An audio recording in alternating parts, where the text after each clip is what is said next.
Choujin X, Chapter 49, Part 1. Now, overall, this felt a bit recappy. However, there was a bit of a twist. I would say the main difference between what we got in this chapter versus what we got previously was last week's chapter felt more like a conclusion, right? That felt like the end of Volume 9, whereas this chapter feels like the beginning of Volume 10. And I say this because last week we got that epic panel of Tokio holding the poppy seed towards the sky, along with some perspective-altering dialogue from Cabral, right?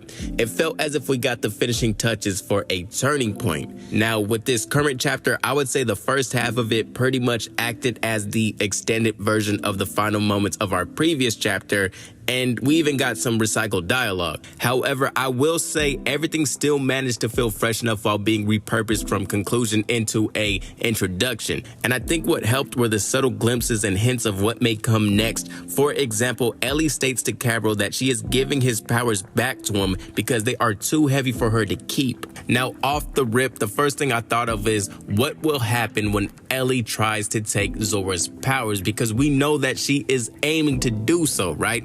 Will they be too emotionally taxing for her to keep, and will that ultimately become her demise? Another thing to note is, would something like this lead her to pursue Zember, right? To upgrade her power to take abilities, and also she would have the blood of Zora within her, so maybe that would negate downfalls such as her powers being too overwhelming for Ellie to maintain.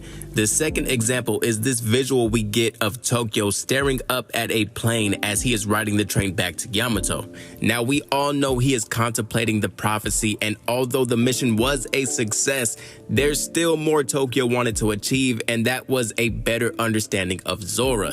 And with this mission pretty much under wraps, his opportunity for closure is essentially sealed. And we see this as Tokio's view of the airplane is cut off and interrupted as the train enters a tunnel, which could be foreshadowing a dark future ahead. You know, we've officially entered that damn near battle mode, right? We see this also at the very end of the chapter, which also acts as a damn near like a prelude. It felt like it was like, yeah, this mission is over, but this story is just about to pop off. And yo, one thing I almost forgot to mention, it feels as if Palma is hiding her new ability away from the rest of the gang, right? She's sweating, she's kind of, you know, not necessarily speaking the full truth. She's not, I actually don't, did she lie?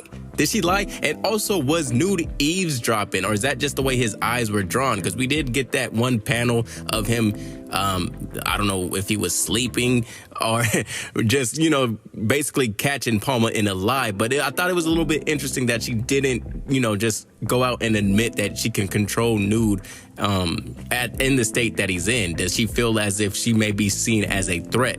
But all in all, you know, although it was a bit recappy, I will say this was a, you know, it was a cool chapter because it was repurposed, right? Like they gave us some of the same, all the same ingredients, but turned it into a new plate, right? So I thought that was pretty cool in its own right, as well as the art. The art ain't never gonna slack, but we'll see you guys soon. I'm thinking for sure Monday. You know, the translation was delayed due to the unfortunate loss of the San Francisco 49ers. I'm sorry, we couldn't pull through, but see y'all next week.